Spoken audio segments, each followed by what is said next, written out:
El portal informativo de Fundación para la Promoción del Altruismo, institución de asistencia privada, presenta El lado humano del periodismo, un servicio de anunciación, comunicación altruista, compromiso y servicio.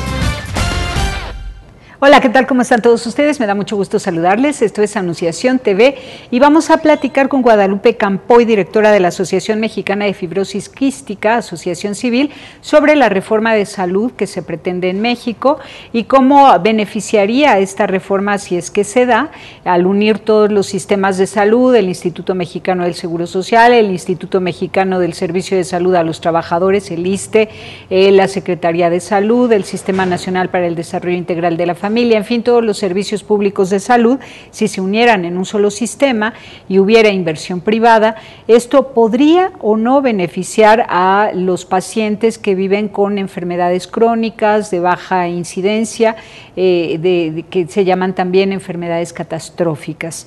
La fibrosis quística es congénita, se nace con ella y pues es costosísima. Así que hablaremos de este tema con Lupita Campoy. ¿Cómo estás, Lupita? Buenos días. Muy bien, gracias, Tere, gracias por la invitación. Platícame, ¿cómo va el sistema de salud en México actualmente en favor de la atención de los pacientes con fibrosis quística? Bueno, pues está todavía, yo creo que lejos de que sea una realidad. Se están haciendo muchos estudios, hay todo este nuevo plan. Y bueno, todo lo que sea por mejorar y por dar una mejor atención, pues es bienvenido. La cuestión es que se haga de una manera adecuada. Hay mucha mala información. Se dice que si se va a privatizar el IMSS, que si se va a privatizar el ISSSTE, son rumores, realmente no hay nada de eso. Cuando se habla de la subrogación de algunas de las atenciones que se dan, esto se da hace mucho tiempo, no es nada nuevo, entonces no hay nada tampoco de qué asustarse. Y tanto como unir todo el sistema de salud me parece que está lejos. Nosotros creemos que bueno, cada uno tiene que en su parte dar la mejor atención y mejorar cosas que no están funcionando bien, ¿no? En cuestión de eficientar el gasto, en que la atención, por ejemplo, en este tipo de enfermedades sea una atención integral, en la que se tienen clínicas donde se ve al paciente en un solo día con las diferentes especialidades, porque generalmente se les dan citas en diferentes días, los niños tienen que faltar a la escuela varias veces, no hay una verdadera conexión entre un médico y otro, que ambos o tres o cuatro tienen que ver con la atención de este paciente. En fibrosis quística, que es una enfermedad multidisciplinaria, tiene que haber un neumólogo pediatra, tiene que haber un nutriólogo, tiene que haber un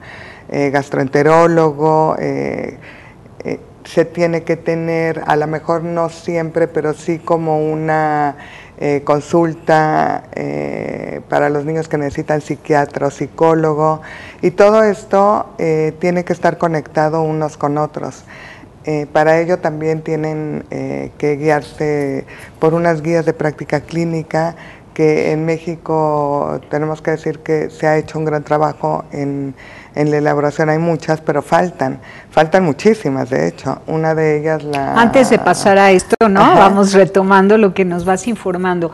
Entonces, ustedes al formar la red de salud tienen una red de instituciones dedicadas a la atención de pacientes con enfermedades crónicas de baja incidencia, ¿no? Sí, la red de acceso de enfermedades crónicas. Ajá. De hecho, ahí está la asociación de BEVIMS, que es de VIH-Sida, está Cáncer, la Asociación de Lucha contra el Cáncer, está psoriasis, está hemofilia, está esclerosis múltiple, artritis reumatoide. Somos como 12 fundadoras, digamos, y muchas otras que están en contacto con nosotros para luchar por la atención en tiempo y forma de los pacientes. Y entonces, al estar inmiscuidas en el tema de salud, han estado cercanas a las autoridades, de manera que sí tienes conocimiento de que esto de la reforma de salud es un plan a largo plazo que todavía no se ha perfilado. Exactamente. Y junto con esto viene también el presupuesto base cero. Todas estas cosas son bastante complicadas. A ver, ¿qué es el presupuesto base cero? Pues se supone que de todos los programas que se tienen, se va hasta el principio para desde ahí ver realmente cuáles son las necesidades, qué proyectos son los prioritarios y qué proyectos de los que tiene el gobierno están duplicados para unirlos y hacer solo uno y empezar, entre comillas, desde cero para cómo se va a usar el presupuesto.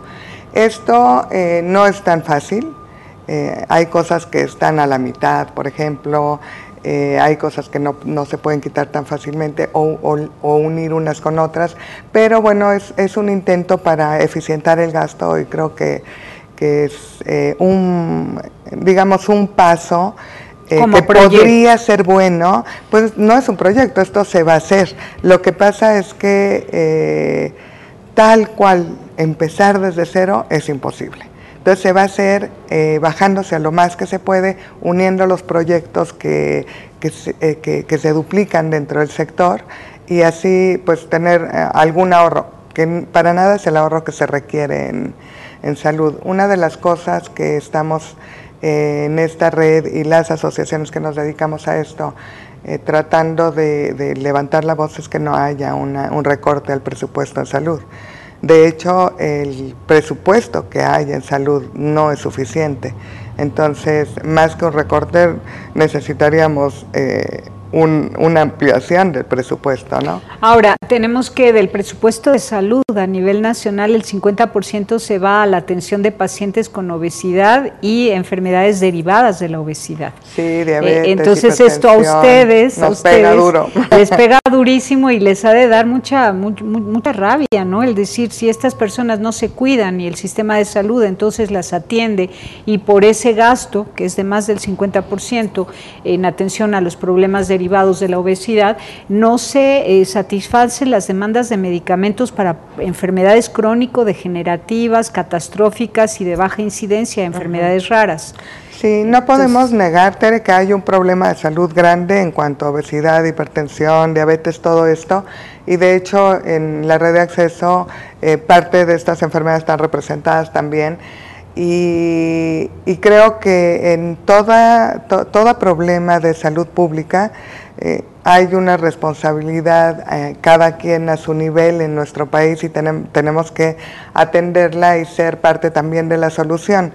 Pero sí tienes toda la razón, o sea, el presupuesto está enfocado a este problema de salud y sí, las enfermedades como fibrosis quística, que son enfermedades de baja prevalencia, que son enfermedades a las cuales no se les ha atendido de la manera adecuada, que han sido abandonadas en su atención, pues ahorita con mayor razón, ¿verdad? Porque el foco está puesto en otra parte.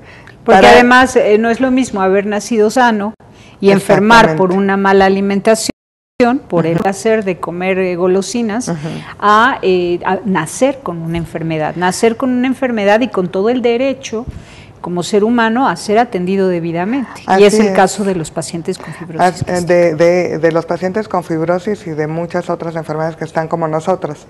Hay muchas cosas además que sí se pueden hacer y de hecho ahorita estamos trabajando, tenemos una mesa de trabajo para mejorar y avanzar en la atención en fibrosis quística, que es urgente.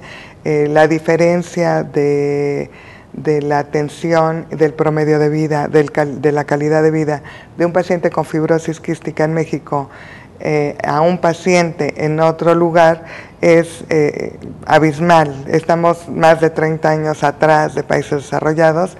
El promedio de vida en Estados Unidos, por ejemplo, es de 40 años, en México es de 18. El promedio de diagnóstico es de antes de los 6 meses en un país desarrollado, acá es de 2 años, 8 meses. Y la calidad de vida es mala Además, y esto es por falta de medicamentos. Un esto diagnóstico tardío cosas. y falta de Exacto. medicamentos. Tenemos además nada más 15% de pacientes diagnosticados. O sea, 85% de pacientes ni siquiera están diagnosticados. ¿Cómo pueden llegar a ese cálculo? Si no están diagnosticados, si no están registrados, ¿cómo puedes calcular que un 85% no esté identificado? Es aproximado, no tenemos, y de hecho es parte del trabajo que estamos haciendo el Registro Nacional de Pacientes. Pero a través de 33 años de trabajo de la asociación, y que sí se llevan registros, el doctor hace investigación, pero además hay documentos, por ejemplo, de la Organización Mundial de la Salud, en donde se habla de la incidencia en México de fibrosis quística, que es un nacido de cada 8.500 nacidos vivos. En Estados Unidos, por ejemplo, es uno de cada 2.500. La incidencia es más alta en la raza sajona. Pero no deja de ser alto de las enfermedades que se pueden detectar. En tamiz neonatal ampliado, fibrosis quística es la segunda en incidencia, la primera es hipotiroidismo. Sin embargo, no se hace, es algo que también estamos trabajando. Que sería, ¿no se está haciendo el tamiz neonatal? Se está haciendo para hipotiroidismo.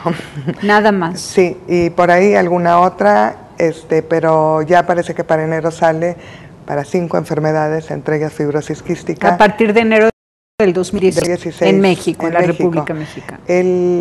¿Como obligatorio esto en hospitales públicos y privados? Pues debería ser obligatorio, se supone que sí va a salir para todos, en la norma se habla de obligatoriedad, pero el problema aquí siempre ha sido parte el presupuesto y parte el método de operación del tamiz neonatal, que es tomar la muestra, mandarla a un lugar, regionalizar esta parte de la operación para hacer la detección y el diagnóstico y devolverlo y encontrar a los padres o decirle a los padres lo que pasa y luego hacer la confirmación, porque un diagnóstico a través de tamiz es solamente como la primera parte. Después tienes que, con la prueba de cloruro, tienes que confirmar el diagnóstico. Y bueno, claro, confirmado el diagnóstico desde tan temprana edad, recién nacidos, obliga a las autoridades públicas y privadas, a las autoridades de salud,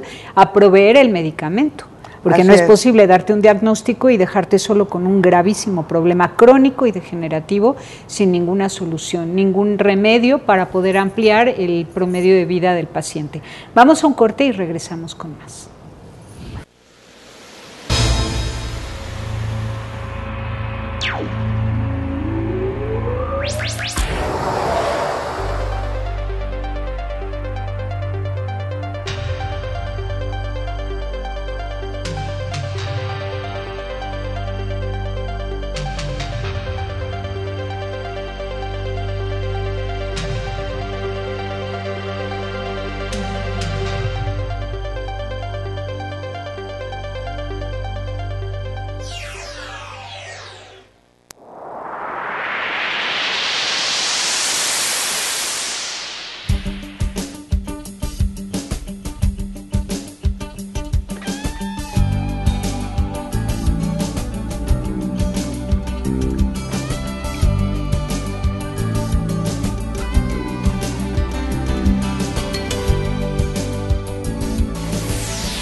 Continuamos en Anunciación TV. Platícanos, Lupita. Resulta que sí, el seguro popular, que es pues un intento, una promesa, una demagogia o lo que sea de parte de la Secretaría de Salud, para anunciar que hay medicamentos para ciertas enfermedades, cubre la fibrosis quística. Sí, sí la cubre. ¿Sí? Entonces, en este caso no es demagogia. No, realmente la cubre. ¿Hay medicamento suficiente? Te voy a explicar un poquito cómo está. El Seguro Popular tiene varias bolsas, digamos. Tiene lo que es Seguro Médico Siglo XXI, tiene Cauces y tiene el Fondo de Gasto Catastrófico, que es para las enfermedades muy caras. Y por ahí tiene otra que es una para maternidad o una cosa así, no me acuerdo bien cómo se llama. En el caso de fibrosis quística, el niño está cubierto por Seguro Médico Siglo XXI. Este seguro es desde que nace el niño hasta los 5 años.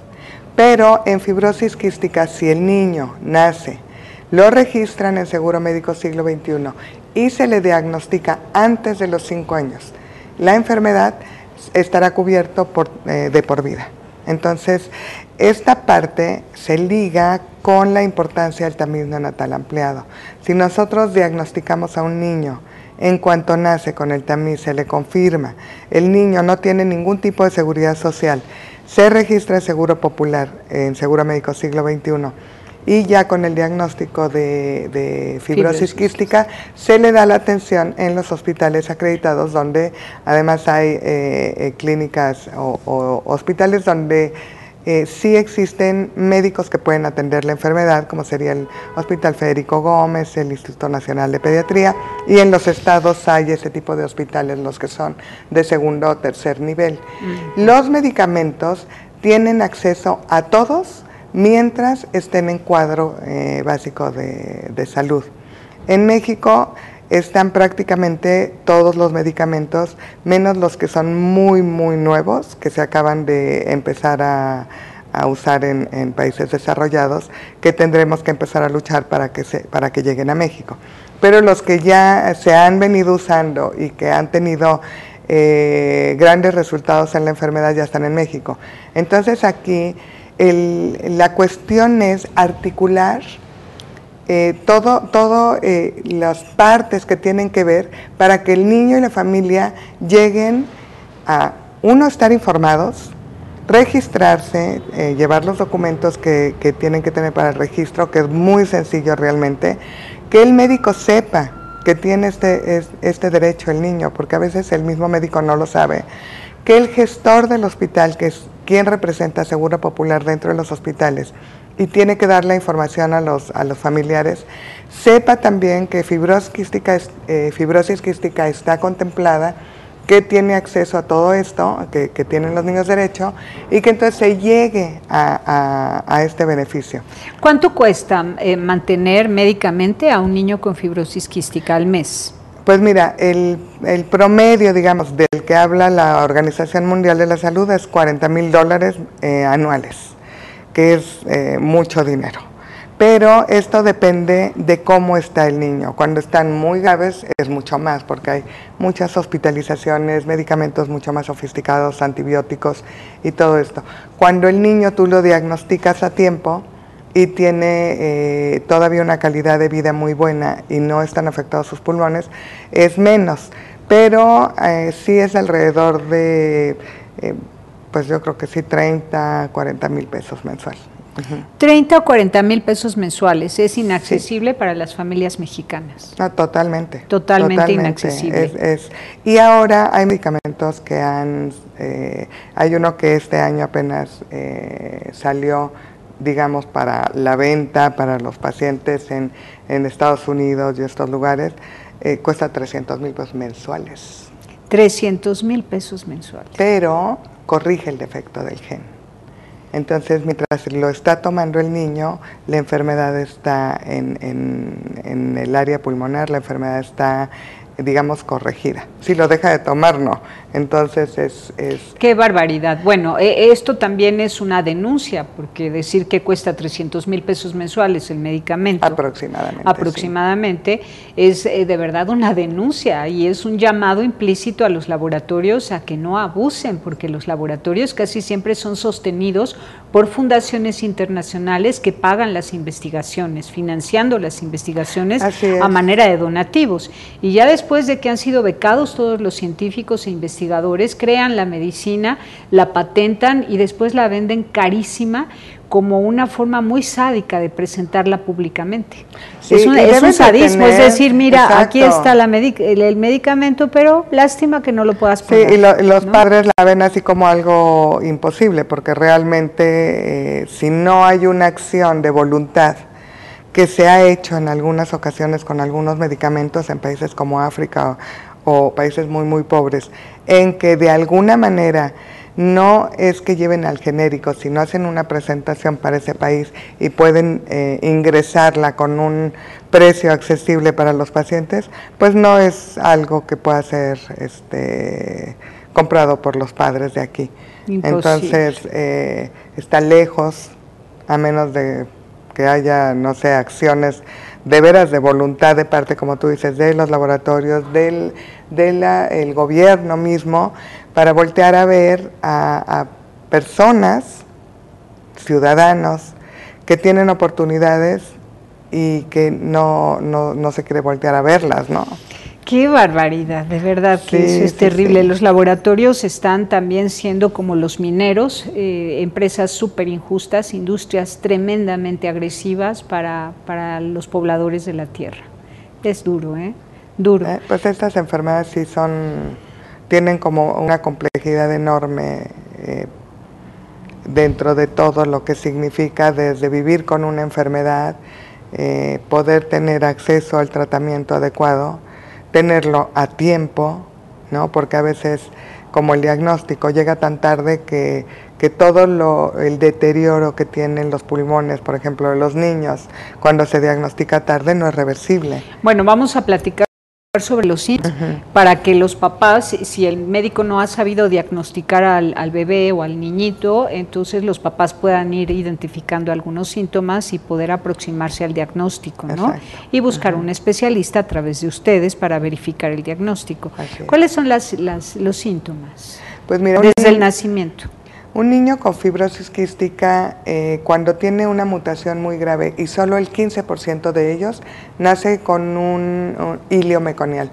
Esto es el meconio, que es la popó del bebé antes de nacer, se hace junto con el moco espeso, porque eso es lo que provoca la fibrosis, que las secreciones se vuelvan espesas y pegajosas, obstruye el intestino. Entonces nacen con esta obstrucción intestinal, y esto sería una señal inequívoca casi de que es fibrosis, o sea, muy probablemente es fibrosis quística, no en el 100%, pero sí se tiene que descartar fibrosis quística cuando un niño nace con hilio meconial. Esto solo es en el 15% de los niños que nacen con FQ. Los otros poco a poco van teniendo síntomas que son, la popó tiene aceite, porque no digieren los alimentos, empiezan a tener tos o infecciones respiratorias, y estas cada vez son más frecuentes. Son a nivel pulmonar, no gripas a nivel como de la parte de arriba. Les da tos, y esta tos se convierte en crónica, no se la pueden quitar a los papás por más que cambian de medicamentos, van ¿Y a es tos seca? No, es tos con mucha flema. Y saben saladitos porque sudan con gran cantidad de sal. Y no crecen ni en talla ni en peso adecuadamente, porque fibrosis quística ocasiona que las secreciones se vuelvan espesas y pegajosas. Esto en los pulmones hace que se bloqueen los bronquios, los bronquiolos, y los niños empiezan a atrapar bacterias, por eso empiezan a tener estas infecciones, y necesitan tener terapias respiratorias, tanto con medicinas de inhalar medicamentos, como fisioterapia de expulsar de manera adecuada y mecánica, digamos, los papás les ayudan con las manos o a base de respiración y todo esto a mantener limpios los pulmones para que se conserven lo más posible bien. Pero a nivel digestivo, estas mismas secreciones que son espesas tapan el conducto que va del páncreas al intestino. Entonces las enzimas pancreáticas no las recibe el intestino, por lo cual no digieren alimentos, sobre todo proteínas, grasas, vitaminas liposolubles y todo esto. Entonces son niños muy delgaditos, son niños que su talla son muy bajitos, si los diagnosticas tarde, porque si diagnosticas a tiempo, conservas los pulmones y la talla y el peso también, porque das enzimas pancreáticas tomadas y ellos empiezan a crecer adecuadamente. Claro. Entonces entiendo que los tiene que ver un nutriólogo, un gastroenterólogo, un psiquiatra, sí, porque debe causar muchísima aflicción, ¿no? Sí. Muchísimo miedo, el tema de la asfixia y el tema de no poder evacuar y en fin, ¿no? Luego la diferencia en estatura con los compañeritos y tantas cosas, bullying, ¿no? Puede, y todo bullying, lo que eso conlleva. Sí. Mucha dependencia afectiva de los papás, ¿no? Mucho miedo de parte de los papás que también se transmite a los hijos. Entonces decimos nutriólogo, gastroenterólogo, psiquiatra, neumólogo, pediatra, ¿qué más? Y fisioterapeuta. Híjole, bueno, ahora vamos de regreso de este corte con los servicios que ustedes ofrecen como fundación y si ya hay alguna filial de ustedes en otra parte de la República Mexicana. Volvemos.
Bueno, continuamos. Ahora vamos con lo más lindo del tema de esta entrevista. A mí en lo personal, las entrevistas relacionadas con temas de salud se me hacen tremendas, ¿no? Porque sobre todo en países pues tan injustos como México y en general América Latina, donde de verdad que los laboratorios abusan, ¿no? Que los gobiernos se corrompen y que el manejo de los recursos para los medicamentos y la atención a la salud es pésima, ¿no? Es doloroso hablar de enfermedades en un país donde las familias no tienen empleo, donde el 80% de los habitantes de esta nación son pobres, donde hay 52 millones de mexicanos en extrema pobreza, en fin, sí duele, porque por eso se dice que la fibrosis quística da un promedio de vida de 18 años de edad.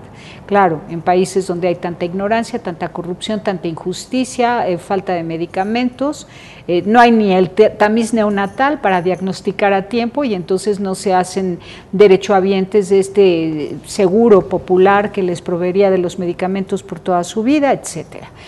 Entonces, sí se me hace muy importante que esta parte de la entrevista, sobre todo, la difundamos por todos lados, porque ahora viene lo bueno, las soluciones que ofrece la sociedad civil a través de Fibrosis Quística Asociación Civil. Lupita, por favor, sácanos de la pena y del dolor. Sí. Bueno, el trabajo de las asociaciones es un trabajo muy duro, tenemos que hacer muchas cosas para suplir lo que no se está haciendo con estos niños. Es un trabajo muy bonito, te da muchas satisfacciones también, pero no hay límite ni hay como ya acabé, o sea, aquí las cosas siguen, ¿no? En la asociación tiene ya 33 años, o sea que tenemos ya un largo camino. Yo tengo 13 años en la asociación. Y desde el principio comenzó con la historia, les voy a decir un poquito, con unos papás que tuvieron a un niño con fibrosis quística, Antonio Gutiérrez Cortina, que en paz descanse, y vieron que no había nada en México. De por sí la enfermedad es nueva, digamos, no nueva en que exista, porque existe, como todas las enfermedades genéticas desde hace miles de años, yo creo, pero sí nueva en conocimiento, en que le pusieran un nombre. Es de 1930 y tantos, de 1900, que empezaron como a verla por ahí, ¿no?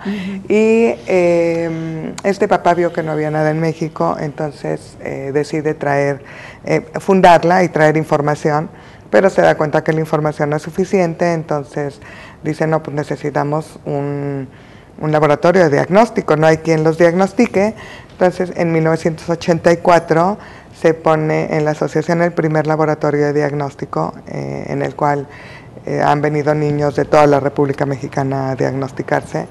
Hemos hecho más de 20,000, 25,000 estudios de diagnóstico en la asociación. ¿Y cuántos de ellos han resultado con fibrosis quística? Pues más o menos como 1,300, 1,400 de estos niños. Muchos ya murieron de los que se han diagnosticado a través de este tiempo, ¿no? También se hace investigación, el doctor ha publicado temas de fibrosis quística. También se puso un laboratorio de biología molecular en el Instituto Nacional de Pediatría, se dio en comodato, se puso en comodato, para hacer los estudios genéticos de las mutaciones de fibrosis quística. Hay más de 1,900 mutaciones. Es que además tiene una complejidad enorme, fibrosis quística, es por todos lados, ¿no? Se mandó a la genetista a estudiar a Estados Unidos, bueno, a especializarse, digamos, en esto. Se han hecho muchas cosas. En el 2008 pusimos una unidad de neumofisiología en el Hospital Federico Gómez. Esta unidad no existía, es para hacerles el estudio de función pulmonar a los niños y se usa para todos, o sea, no solo para los de fibrosis quística, se usa para los niños de cáncer o de cualquier otra enfermedad asma que haya así en el hospital, ¿no? Y se han hecho muchos estudios ya, gracias a Dios, ha sido un beneficio enorme el que se ha tenido. Y aparte se han publicado estudios de investigación a través de los estudios que se hacen de función pulmonar en la unidad. En el 2013 pusimos, bueno, estoy dando como las más importantes porque hemos hecho muchas cosas, la verdad, pero pusimos 10 centros de diagnóstico porque no había donde diagnosticar a los niños. Hay un subdiagnóstico tremendo, solo se diagnostica el 15%, entonces necesitábamos acercar el diagnóstico a los estados. Entonces tenemos ahora en Hermosillo, en Oaxaca, en Chiapas, en Morelia, en León, en Aguascalientes, en México, Distrito Federal también, en Chihuahua, y hay en Monterrey también. Entonces ya hay en diferentes lugares de la República. Esto es un proyecto no terminado, tenemos que seguir poniendo en otros estados, que de hecho hasta lo están pidiendo. Lo que pasa es que son proyectos pues que se requieren de recursos, ¿no? Son centros de diagnóstico. Sí, y tienen ahí al cuerpo interdisciplinario de especialistas para el tratamiento. Se pusieron en tales de la Secretaría de Salud de tercer nivel, porque se necesitaba que hubiera este equipo interdisciplinario, como dices, y se necesitaba que los niños que son diagnosticados se sigan atendiendo en algún lugar, y este es el lugar ideal donde se pueden atender. Entonces, poco a poco, para que se vayan haciendo realmente clínicas de fibrosis quística especializadas, se está capacitando, se va a congresos, se dan cursos, se dan talleres, y estamos en contacto con cada uno de los médicos que están en los centros. Junto con estos centros se realizó el Registro Nacional de Pacientes, que ya está terminado. ¿Cuántos hay actualmente? No, ya está terminado apenas todo lo que es la plataforma. Ya. Y ahorita vamos a empezar a hacer lo que es el llenado, o sea, los doctores tienen que empezar a registrar a los pacientes, pero este es un paso muy importante, ¿no? Para tener datos duros, porque todos los datos, como te dije, son como si se tienen datos de manera en las publicaciones internacionales por los trabajos que ha hecho el doctor Lezana, la doctora Orozco en genética y todo esto, pero sí necesitamos un registro para realmente tener estos datos de cuántos somos, a qué edad se están diagnosticando, en dónde los están atendiendo, con qué medicamentos se están tratando, cuántas hospitalizaciones al año tienen, o sea, todos estos datos que nos van a dar como una visión mucho más objetiva de lo que está pasando con fibrosis quística en México. ¿Y dónde la enfermedad es menos agresiva según el clima del lugar? Que también debe ser muy importante, un clima húmedo, un clima seco, debe afectar. No, fíjate que, bueno, en mi experiencia, y esto te lo voy a decir como abuela, ¿no? Que fue una de las preguntas que me acuerdo que le hizo mi hija Lupita al médico, le dijo, ¿dónde debo de vivir? O sea, que le convenga más a Regina. Y aparte hay un libro que leyó muy bonito para padres, es un libro americano, y dice, donde esté la clínica de fibrosis quística más cercana a ti, donde puedas tener una atención para tu hijo. El clima realmente, cada clima tendrá diferentes cuidados. Por ejemplo, en un clima muy caluroso, como es Sonora o, no sé, Mérida, a veces tienen que tomar pastillitas de sal porque pueden deshidratar los niños, tomar de estas bebidas que hidratan, ¿no? A los niños. Hay cosas como que, no sé, tenerlos a la sombra, no hacer tanto ejercicio en el maneras sol.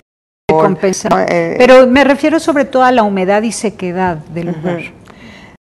Yo creo que es peor la humedad, un poco por las bacterias, pero creo que no sería algo tan importante como para que yo le dijera a algunos padres que cambiaran del lugar de donde viven. Ahora, no se habla de eso realmente. Lo importante entonces es, con base en los síntomas que ya nos diste, se sepa que existen estos 10 centros de diagnóstico en el territorio nacional, y acercarse a estos centros de diagnóstico para verificar la sospecha, para definir si tiene o no fibrosis quística. Sí, porque lo más importante es diagnosticar al niño entre más pronto, mejor, para empezar el tratamiento rápido, y que esta enfermedad, que es progresiva, porque lo es, no progrese en 5 años, sino que progrese en 50.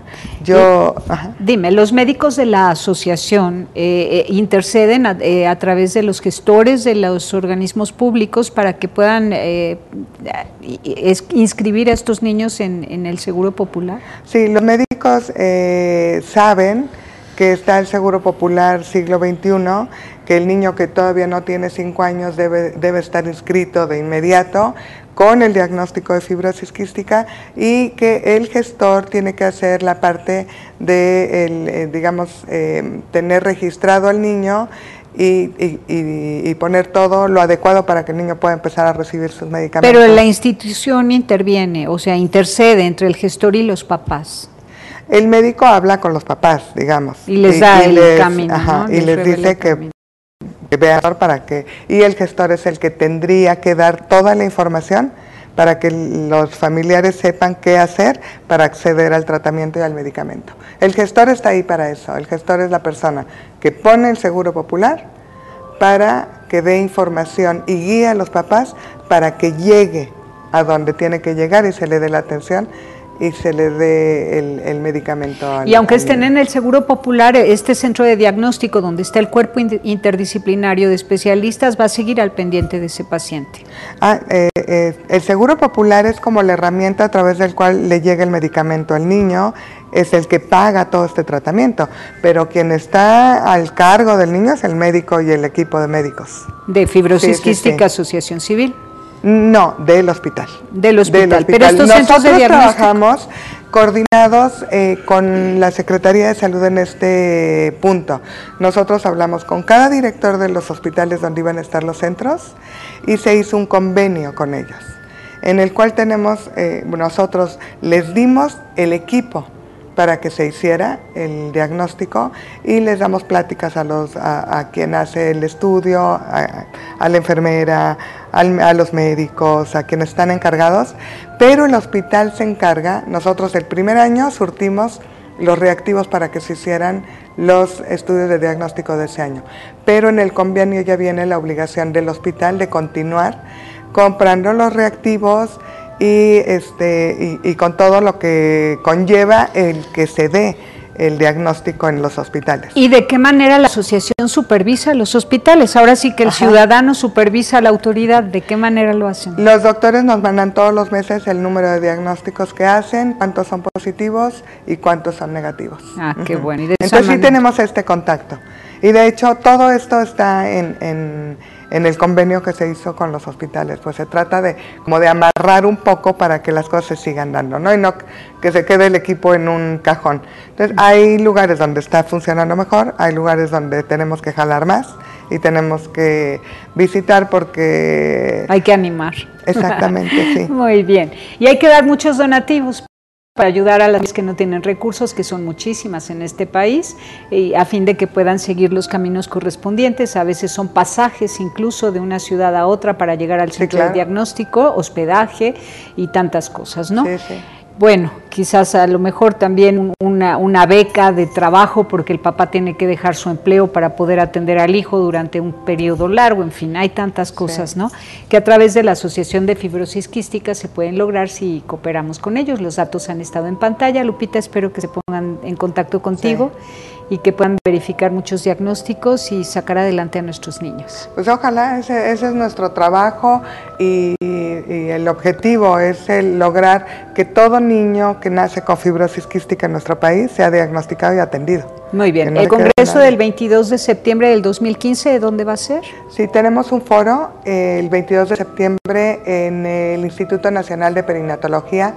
Este foro es muy interesante porque lo que queremos lograr con él es que llegue la información al personal de los hospitales en cuanto a cómo debe de ser inscrito el niño, cómo acceder al tratamiento.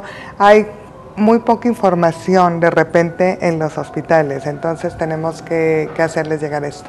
A través del Instituto Nacional de Perinatología, el 22 de septiembre, así es, aquí en la Ciudad de México, y vendrán pues neonatólogos de toda la República Mexicana. Y tenemos el 5 de septiembre nuestro evento anual, que es una noche casino, también están todos invitados. Muy bien, muchísimas gracias. Gracias a ti, Tere. Gracias, muchas felicidades. Gracias.